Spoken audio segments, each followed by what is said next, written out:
የምግብ ዋስትና ረሃብን መከላከልና የገጠር ልማት በሚል መሪ ሐሳብ ሁለተኛው የብራዚል አፍሪካ ጉባኤ ከሰሞኑ በብራዚል ዋና ከተማ ብራዚሊያ ተከናውኗል። ከ44 በላይ የአፍሪካ ሀገራት መሪዎች፣ ዓለም አቀፍ የዘርፉ ተመራማሪዎች፣ የተቋማት መሪዎች በተካፈሉበትና ለግብርናው ክፍለ ኢኮኖሚ ሰፊ ፋይዳ ባለው በዚህ ጉባኤ በኢፌድሪ ምክትል ጠቅላይ ሚኒስትር ተመስገን ጥሩነህ የተመራ ልዑክ ወደ ብራዚል አቅንቶ የልምድ ልውውጦችን አከናውኗል። ሁለተኛው የብራዚል አፍሪካ የምግብ ዋስትናን ማረጋገጥ፣ ረሃብን መዋጋት እንዲሁም ደግሞ የገጠር ልማትን እነዚህ ሶስት አጀንዳዎች ትኩረት ያደረገ ኮንፈረንስ ነበር የተካሄደው። እንግዲህ በኮንፈረንሱ ኢትዮጵያ ለሌሎች አፍሪካ ብዙ የአፍሪካ ሀገሮች መጣው ስለነበር ለሌሎች የአፍሪካ ሀገሮች በምግብ ዋስትና ማረጋገጥ ምን እንደተሰራ እንዲሁም ደግሞ በረሃብን በመዋጋትም ምን እንዳከናወን እና የመጨረሻው ደግሞ የገጠር ልማት ላይ ምን እየሰራ እንደሆነ ከስንዴ ከሌማት ትሩፋትና ከሌሎች ጋር ማያይዘን ያለንን ተሞክሮ አቅርበናል። አፍሪካ እንግዲህ እስካሁን በሰራናቸው ስራዎች በተለይ ባለፉት የ7 አመት የለውጥ አመታት አንዱ ትልቁ የግብርናው ዘርፍ ስለሆነ ትኩረት የተሰጠው በግብርና ዘርፍ የተሰሩ ስራዎችን አቅርበናል። ከዚያም በላይ ደግሞ በዓለም አቀፍ ደረጃም በፋኦም የተሰጠን ሽልማት ስለነበር ሌሎች አፍሪካውያን ኢትዮጵያ የተለየ ነገር እየሰራች እንደሆነ አዲስ አልነበሩም። ሚኒስትሮችም አብዛኛው የሚያውቁት ነገር ነው። ስለዚህ ይህን ተሞክሮ ለሌሎች አፍሪካውያን ወንድሞቻችንም እንዲሁም ለብራዚል ወንድሞቻችንም አሳይተናል። ከዚህ በተጓዳኝ ደግሞ ከነሱም የተማርናቸው አሉ። በተለይ ከብራዚል አንድ 6 አካባቢ ተቋማትን ትላልቅ ተቋማት እና ጠቃሚ የሆኑ ለሀገራችን የጎበኘናቸው አሉ። ወደፊትም ደግሞ እነሱም እንዲጎበኙን አድርገን ከኛ ደግሞ የተሻለ የበለጠ ወደ ስትራቴጂክ ደረጃ ግንኙነታችንን እናሳድግ በሚል ባለፈው የብራዚል ፕሬዝዳንት በጎበኙት መሰረት ኢትዮጵያን የዚያኔ ከጠቅላይ ሚኒስትሩ ጋር የተነጋገሯቸው በጣም በርካታ ኢሹዎች አሉና ግንኙነታችንን የኢኮኖሚ ኢንቴግሬሽኑን ከቴክኖሎጂ ዋይዝ በብዙ መስኮች አብረን መስራት እንችላለን የሚል ስለተነጋገሩ ያንን ንግግር ወደ ተግባር ለመቀየር ደግሞ ከዚያ በኋላ በርካታ ስራዎች ተሰርተዋል። ከግብርና ሚኒስቴርም ከሌሎች ተቋማትም ብራዚልን በተለያየ ጊዜ እየመጡ ጎብኝተዋል። በዓለም እጅግ ቀልጣፋና ዘመናዊ የግብርና ስራን በመከወን በዘርፉ ልዕለ ኃያል ተብላ የምትገለጸው ብራዚል ይህን መድረክ በማዘጋጀት በጋራ ለመስራት ቁርጠኛ አቋም እንዳላት ፕሬዝዳንቷ ሉላ ዳ ሲልቫ በጉባኤው መክፈቻ ላይ በአጽንኦት ገልጸዋል።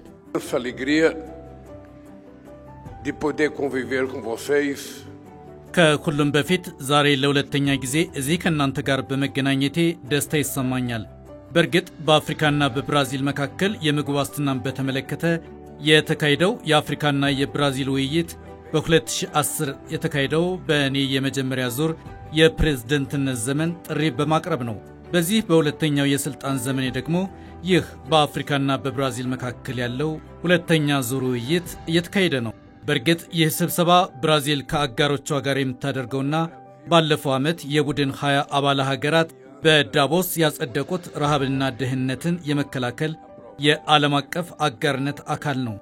ረሃብንና ድህነትን የመከላከል የዓለም አቀፍ አጋርነት ሁሉንም የምንፈልገውን ምግብና ሁሉንም ነገር ባናመርትም ጉዳዩን በዓለም ዙሪያ ያሉ ሀገራት ከግምት ውስጥ አስገብተው እንዲሰሩ የማድረግ ሙከራ ነው። Porque quem está com fome não são aqueles que precisam nos ouvir. በሁለተኛው የብራዚል አፍሪካ የምግብ ዋስትና ረሃብን መከላከልና የገጠር ልማት ጉባኤ ላይ ከምክትል ጠቅላይ ሚኒስትር ተመስገን ጥሩነህ ጋር ወደ ብራዚል ያቀኑት የኦሮሚያ ክልል ርዕሰ መስተዳደር አቶ ሽመልስ አብዲሳና የአማራ ክልል ርዕሰ መስተዳደር አቶ አረጋ ከበደ ይገኙበታል። ዘላቂ የግብርና ልምዶችን የቴክኖሎጂ እድገትና ለአርሶ አደሮች የገበያ ተደራሽነትን በማጠናከር የአፍሪካን የመልማት አቅም ወደ ውጤት የሚቀይር በመስክ ምልከታ የተደገፈ ተግባር ተኮር ተሞክሮዎች መወሰዳቸውን ምክትል ጠቅላይ ሚኒስትር ተመስገን ጥሩነህ አንስተዋል። ብራዚል በተለይ በግብርና ምርቶች ላይ እና በግብርና ዘርፉ ላይ በጣም መርታዊ ለውጥ ያመጣች አገር መሆኗን አይተናል በጉብኝታችን። በተለይ ደግሞ ከጉብኝታችን ውስጥ የመጀመሪያው የብራዚል ብሔራዊ አቅርቦት ኩባንያ የሚባል በተለይ ፖሊሲ ላይ የሚሰራ ፖሊሲ ላይ ብቻ አይደለም ፖሊሲም ላይ ይሰራል የግብርና ፖሊሲን ከዚያም ባለፈ ደግሞ የአቅርቦት ሰንሰለቱን ከአምራቹ ወደ ተጠቃሚው በማድረስ ረገድ በጣም ትልቅ ስራ የሚሰራ ኩባንያ ነው። ሽያጮችን ወደ ዓለም አቀፍ ደረጃም ለማውጣት የሚያስችል አቅም ያለው ነው። ግን በዋናነት እየሰራ ያለው ሀገር ውስጥ ያለውን አቅርቦት ከአንድ ቦታ ወደ አንድ ቦታ በመውሰድ እንዲሁም ደግሞ የገበያ በጣም አለመረጋጋት ሲኖር ደግሞ ገበያን ለማረጋጋት የሚያስችል ስራዎች እንደሚሰራ አይተናል። ትላልቅ መጋዘኖች አሉት። በፖሊሲ ደረጃ እንዲሰራ ቢቋቋምም ግን አቅርቦቱንም በማሳለጥ ምርቱንም ራሱ አርሶ አደሩን በመደገፍ ምርትና ምርታማነትን ለማሳደግም ትልቅ ስራ እየሰራ እንደሆነ 25 ዓመት እንደሆነ ኮናብ የሚባል ኩባንያ ነው። እሱን ጎብኝተናል። በተለይ የብራዚል ግብርና ላይ በጣም ትልቅ መሰረት ጥሏል የሚባልና በየሄድንበት ሁሉ የምናገኘው አንድ ተቋም አለ። የግብርና ምርምር ኮርፖሬሽን ወይም ኢምብራፓ የሚባል ተቋም አለ። 40 ዓመት ይሆነዋል ከተቋቋመ። ይሄ ተቋም በሁሉም የግብርና ዘርፎች ላይ በሰብል ልማትም በእንስሳት ሀብት ልማትም በአሳ ሀብት ልማትም ኢሪጌሽን ላይ ሜካናይዜሽን ላይ አፈር ለምነት ላይ አሲዳማ አፈር ለመከላከል የሚያስችሉ ምርምሮችን በመስራት በጣም ዝናብ አጠር የሆኑ አካባቢዎች ላይ ደግሞ ቶሎ የሚደርሱ ሰብሎችን ቶሎ የሚደርሱ የእንስሳት መኖችን በማምረት በጣም የተሳካለት ተቋምና በተለይ ለብራዚል የግብርና ምርት እና የግብርና ምርት ኤክስፖርት እንደዚህ ማደግ ትልቅ ስራ የሰራ ተቋም መሆኑን አይተናል። የግብርና ምርምር ኮርፖሬሽን ወይም ኢምብራፓ የሚባለው እኛም ላይ በአንዳንድ ዘርፎች ላይ መስራት ጀምረናል በጋራ። አሁን ደግሞ ፊርማው የበለጠ ይሄንን ግንኙነታችን ለማሳደግ የሚያስችል ስራ ይሆናል። በሌላ በኩል ደግሞ የህብረት ስራ ማህበራትንም የአርሶ አደር የህብረት ስራ ማህበራት እንደዚያው ጎብኝተን ነበር። 1.5 ሚሊዮን አካባቢ አርሶ አደሮች በጋራ በጣም ብዙ ነገር እንደሚሰሩ አይተናል። ወደ ሜካናይዜሽን ገብተዋል። ከአመት 2-3 ጊዜ ኢሪጌሽንንም በመጠቀም ያያለሙ እንደሆነ አይተናል። በጣም ትልቅ ፖቴንሻል እንዳላቸው ይሄንን የህብረት ስራ ማህበር ደግሞ ራሱ ይሄ የምርምር ተቋሙ በጣም ትልቅ ድጋፍ እያደረገ እንደሆነም አይተናልና በአጠቃላይ ከዚህ ከግብርና ዘርፍ ጋር በተያያዘ ያለው የብራዚል እድገት የጥናትና ምርምር ስራ እየሰሩ መሄዳቸው ለየትኛው አፈር ምን አይነት ማዳበሪያ ያስፈልጋል የሚለውን ኦፍ ኮርስ የማዳበሪያ ማምረት እንዲህ አይነት ጉዳዮች እነሱም ትልቅ ችግር እንዳለባቸው ነው ያየነው። ይሁንና ግን በአጠቃላይ እስካሁን በተሰራው ስራ በብራዚል የግብርና እድገት ላይ የጥናትና ምርምርን አስተዋጽኦ በጣም በከፍተኛ ሁኔታ ያሳደገው መሆኑን አይተናል። ለኛ ከዚህ በጣም በትልቁ መማር እንዳለብን እና የጀመርነውን ነገር ማጠናከር እንዳለብን ነው የተማርነው። በተለይ በግብርናው ዘርፍ አሁን የተካሄደው የብራዚል አፍሪካ የግብርና ዘርፍ ላይ ያተኮረው ጉባኤ ሀገራችን የምትፈልገው አይነት ኢኒሺዬቲቭ ነው። ለምን በእኛ በኩል ዋናው ትኩረታችን አሁን ተጨባጭ የሆኑ የትብብር መስኮችን ማስገኘት ነው። ተጨባጭ የሆኑ ተሞክሮችን ልምዶችን መቅሰም ነው።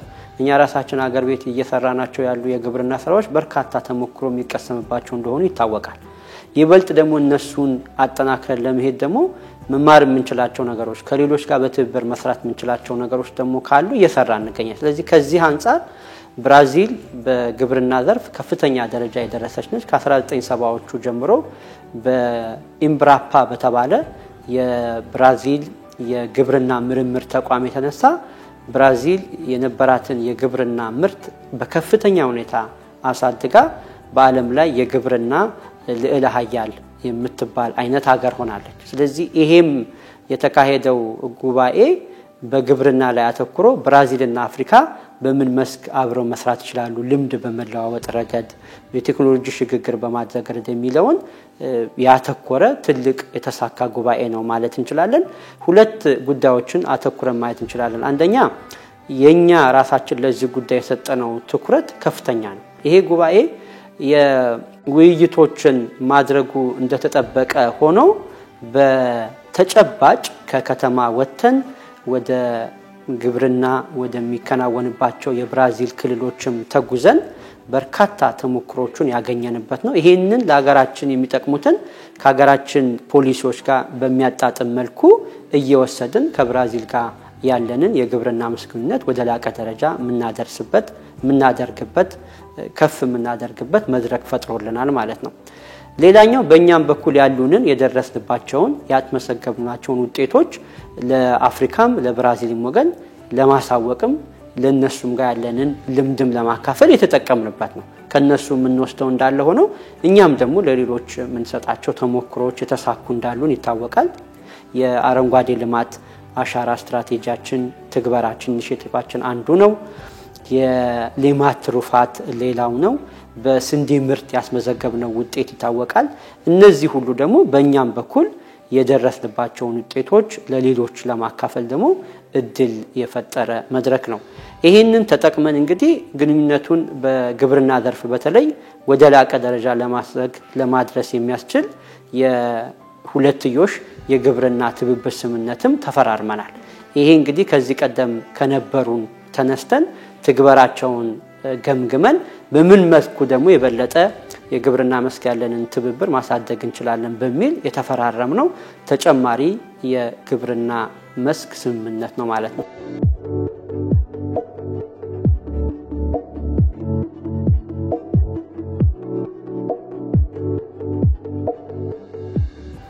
ትንሽ ዝናብ አጠር የሆኑ አካባቢዎችን ለመጎብኘት ሞክረናል። ከዋና ከተማዋ ብራዚሊያ ወደ 1547 አካባቢ ኪሎ ሜትር የሚርቅ ቦታ ሄደን ነበር። ፔትሮሊና የምትባል ከተማ አካባቢ ነው። እንግዲህ የሳቫና አካባቢ ነው፣ ዝናብ አጠር ነው። ነገር ግን በጥናትና ምርምር ለዝናብ አጠር የሚሆኑ ድርቅ መቋቋም የሚችሉ የእንስሳት ዝርያዎችን ከሌሎች አካባቢዎች ከሩቅ ምስራቅ ኤዥያ ድረስ በማፈላለግ በማምጣት በማራባትና በማዋለድ በጣም ትልቅ ስራ እየሰሩ እንደሆነ ለአርሶ አደሩ አይተናል። ለነሱ ደግሞ የሚሆን መኖም ራሱ ባለችው የዝናብ ወቅት ወይም ደግሞ በውሃን ደግሞ ማኔጅ በማድረግ በማቆር ስራ ላይ በጣም ከፍተኛ ስራ እየሰሩ እንደሆነ ለኢሪጌሽንም ወይም ደግሞ ለመስኖ ልማትም ይጠቀሙበታል። በሌላ በኩል ደግሞ ለመጠጥም ውሃ ህብረተሰቡ በእያንዳንዱ ቤተሰብ ደረጃ እነዚህ የውሃ ማቆር ስራዎች እንዲሰራ ውሃ አክሞ ደግሞ ለመጠጥ እንዲያውል የማድረግና ድርቅን የመቋቋም ስራ እየሰሩ መሆኑን አይተናል። እዚህ አካባቢ የለሙ አጠቃላይ ለአካባቢው የአየር ንብረት ተስማሚ የሆኑ የአትክልትና ፍራፍሬ ምርቶች በተለይ የወይን፣ ኮኮናት እና እንደዚህ ሙዝ የመሳሰሉ ነገሮችን እያለሙ እንደሆነ አይተናል። በአጠቃላይ ድርቅ አጠር የሆኑ ዝናብ አጠር የሆኑ ድርቃማ የሆኑ አካባቢዎችንም ራሱ እንዴት ማልማት እንደሚቻል ለአፍሪካውያን ወንድሞቻቸው ያሳዩበት ነው። የላቲን አሜሪካዋ ብራዚል ባልተገደበ የምርት እድገትና ዘላቂ የግብርና ልማቷ ዛሬ ላይ ምርታቸውን ወደ ዓለም ከሚልኩ ሀገራት ቀዳሚዎቹ ተርታ ላይ ትገኛለች። ይህን ተሞክሮ በተለይም ቴክኖሎጂና የዘመን አሰራርን በግብርናው በመተግበር የአፍሪካ ሀገራት ተጨባጭ ለውጥ ማምጣት እንደሚችሉ የገለጹት ፕሬዝዳንቱ ሉላ ዳ ሲልቫ ሀብትን ወደ ተጨባጭ ለውጥ ለማምጣት እንተባበር ሲሉም ገልጸዋል።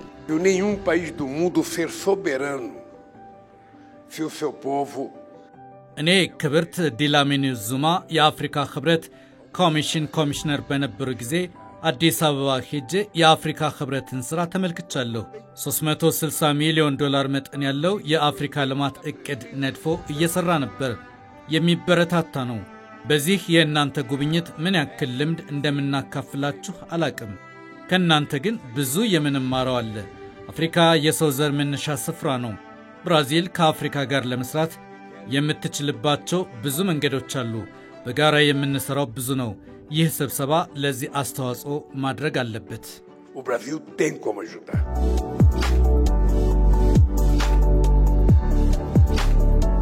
ከጉባኤው ተሳትፎ ጎን ለጎን ምክትል ጠቅላይ ሚኒስትር ተመስገን ጥሩነህና ልዑካቸው በብራዚል ሳኦ ፓውሎ ግዛት የሚገኙ የተለያዩ ኩባንያዎችን የሥራ እንቅስቃሴ ጎብኝተዋል። የንግድ ወታደራዊና የግብርና ዘርፍን የሚደግፉ አውሮፕላኖችን አምራች ሆነው ኤምብራኤር ቀዳሚው ሲሆን ኩባንያው በአቪዬሽን ኢንዱስትሪ ዘርፍ በኢትዮጵያ ከሚገኙ ተቋማት ጋር በትብብርና በጋራ የመስራት ፍላጎት እንዳለውም ተመላክቷል።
ኩባንያ ለንግድ የሚሆኑ አውሮፕላኖችን ለየትኛውም ዝም ብሎ ለንግድ ሰዎችን ለማጓጓዝ ካርጎ ለማጓጓዝ የሚሆናል በጣም ደግሞ ለቪአይፒ የሚሆኑ አውሮፕላኖች በጣም ለግዠሪየስ የሆኑ አውሮፕላኖችንም እንደዚያው ያመርታል። በሌላ በኩል ለግብርናው ዘርፍ የሚሆንም ያመርታል። በወታደራዊ ዘርፉም ትልቅ ስራ እየሰራ እንደሆነ ሄደን በጉብኝነው መሰረት አይተናል። ይሄ ተቋምም አብሮ ለመስራት በተለይ ከኢትዮጵያ አየር መንገድ ጋር እና አቪዬሽን ሴኩሪቲ ላይ ከሚሰሩ ተቋማት ጋር አብሮ ለመስራትና ኮኔክት ለማድረግ ትልቅ ፍላጎት ያሳየ ነው። ግንኙነቱንም እንደጀመረ ገልጾልናል። እነዚህን ግንኙነቶች የበለጠ እያሳደግን በተለይ የኢትዮጵያና የብራዚልን አጠቃላይ ወደፊት እድገት ጣፈንታ የሚወስኑ ነገሮች ለመስራት ነው። እንግዲህ እንደ ብሪክስ አባልነታችንም በዚያ በኩል የሚያገናኘን ነገር ስላለ እነሱ ላይ የምናየውን ክፍተት እኛ ላይ የተሻለ በተራመድንበት ከኛ ትምህርት እንዲወስዱ ከነሱ ደግሞ የምንወስዳቸውን ትምህርት እንደዚያው እየወሰድን በጋራ ለመስራት በጋራ ለማደግ እና በጋራ ለመበልጸግ የሚያስችል ስምምነት አድርገናል። እንግዲህ ወደፊት ደግሞ ሌሎች የኮፕ 30 ኔክስት በሚቀጥለው አመት ኖቬምበር ላይ የሚካሄዳል ለዚሁ እሱም ላይ ክቡር ጠቅላይ ሚኒስትሩ እንዲገኙላቸው ግብዣ አቅርበዋል። እሱንም ለክቡር ጠቅላይ ሚኒስትሩ የምናቀርብ ይሆናል። የሳኦ ጆዜ ዶስ ካምፓስ የቴክኖሎጂ ፈጠራ ፓርክ ሌላኛው በልዑኩ ጉብኝት የተደረገበት ተቋም ነው። ይህም የዲጂታል ኢትዮጵያ ራዕይን እውን ለማድረግ በፈጠራና ቴክኖሎጂ የታገዘ ስራን ለመተግበር ኢትዮጵያ ለጀመረችው ስራ ልምድ የተወሰደበት ነው።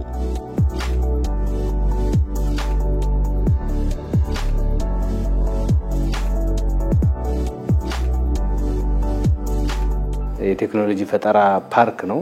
የአይሲቲ ፓርክ ብለን እንደምንጠራው እኛ ከስታርታፖች ጀምሮ መካከለኛም ከፍተኛም የሆኑ ኢንዱስትሪዎች በተለይ በአይሲቲው ዘርፍ የሚመራመሩ ሐሳብ የሚያመጡ እንዲሁም ደግሞ ወደ ትግበራ የሚሸጋገሩ እንዲሁም ደግሞ ዓለም አቀፍ የሆነ እውቅና ያላቸው ተቋማትንም እዚያ አካባቢ ኢንዱስትሪ ውስጥ እንዲገቡ በማድረግ አንዷን ከተማ ኦልሞስት የኢንዱስትሪ ከተማ ለማድረግ የአይሲቲ ኢንዱስትሪ ከተማ ለማድረግ እየሰሩ ያሉት ነገር በጣም ትልቅ ነው።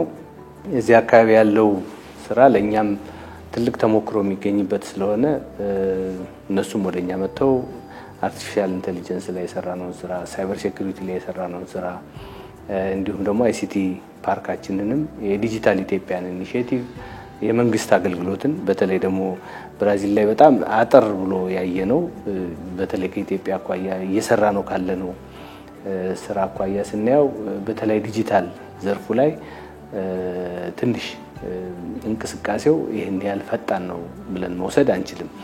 የመንግስት አገልግሎት ወደ አውቶሜሽን የማስገባት ወደ ዲጂታል የማስገባት ስራው በጣም እኛ ከዚህ በፊት በጣም ምንድነው ሲቸግረን የነበረው በየተቋሙ የሚሰራ የአውቶሜሽን ስራ የኢንተሮፐራቢሊቲ ችግር እንዳለው የመናበብ ችግር እንዳለው ሴንትራሊ ዳታቤዙ ራሱ ገቨርን እንደማይደረግ እንደዚህ አይነት ነገር እኛ ጋር ያጋጠመን ችግር እነሱ ጋር አሁን ችግሩ እንዳየ ነውና እንደ ሞሰብ አይነት አገልግሎቶችን መጣው እንዲጎበኙና እነሱም ደግሞ ከኛ የሚወስዱትን ተሞክሮ እንዲወስዱ ተነጋግረናል። እነሱም ደስተኛ ናቸው፣ መጣው ይጎበኛሉ። የአይሲቲ ዘርፍ ላይ ያሉ ደግሞ በጣም ትላልቅ ተመራማሪዎች አሉ። እንደነገሩን ከሆነ የነ ኢምብራፓ የሐሳብ መነሻም ከዚህ አይሲቲ ፓርክ ውስጥ እንደሆነና በየጊዜው ሐሳቦች እና የትግበራ ቴክኖሎጂዎች ከዚያ ምርምር ውስጥ እየወጡ ለነሱ እንደሚሰጡ ነግረውናል። ግብርናው ላይ በጣም ሰርተዋል።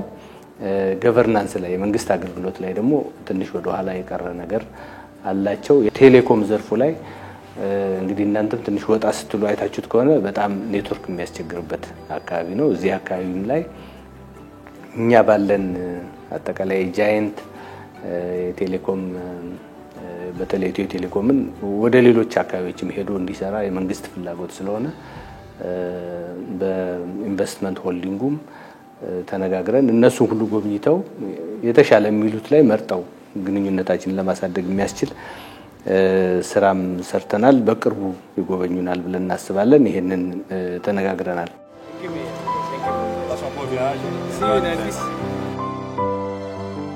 በሌላ በኩል ምክትል ጠቅላይ ሚኒስትር ተመስገን ጥሩነህ የሁለትዮሽ ውይይት ከብራዚል ምክትል ፕሬዝዳንት እንዲሁም የኢንዱስትሪና ልማት ሚኒስትር ጀራልዶ ሮድሪጌዝ አልካሚን ጋር አከናውነዋል።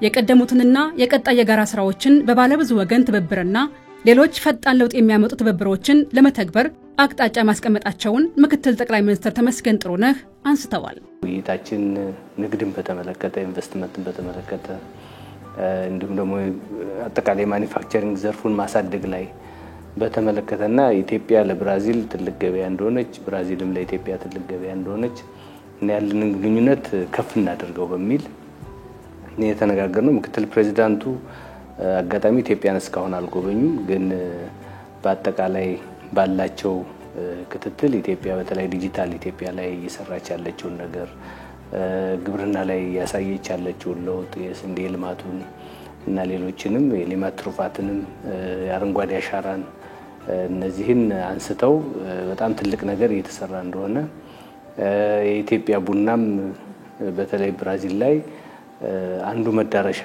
እንደሆነ ብራዚልን በቡና ምርት በጣም ይታወቃል፣ ግን የቡና ጣዕሙ ስለሚለያይ በዚህ ዘርፍም ያለንን ግንኙነት ለማሳደግ የሚያስችል ውይይት አድርገናል። ይሄን ከፍ ወዳለ ደረጃ ደግሞ የሚወስድ ከግብርና ጋር ወደፊት አብሮ ለመስራት የሞዩ ተፈራርመናል ማለት ነው። አጠቃላይ ሲታይ ጉባኤውም እንዲሁም ጉብኝቶቹም ለአገራችን የግብርና ዘርፍ ተሞክሮ ያገኘንባቸው በተለይ ደግሞ ግብርና በቴክኖሎጂ ሲታገዝ በጣም እመርታ ያለው የላቀ ለውጥ እንደሚያመጣ የተገነዘብንበት ወቅትና ብዙ ከብራዚል ከሚመለከታቸው አካላት ጋር ውይይት ያደረግንበት ነው።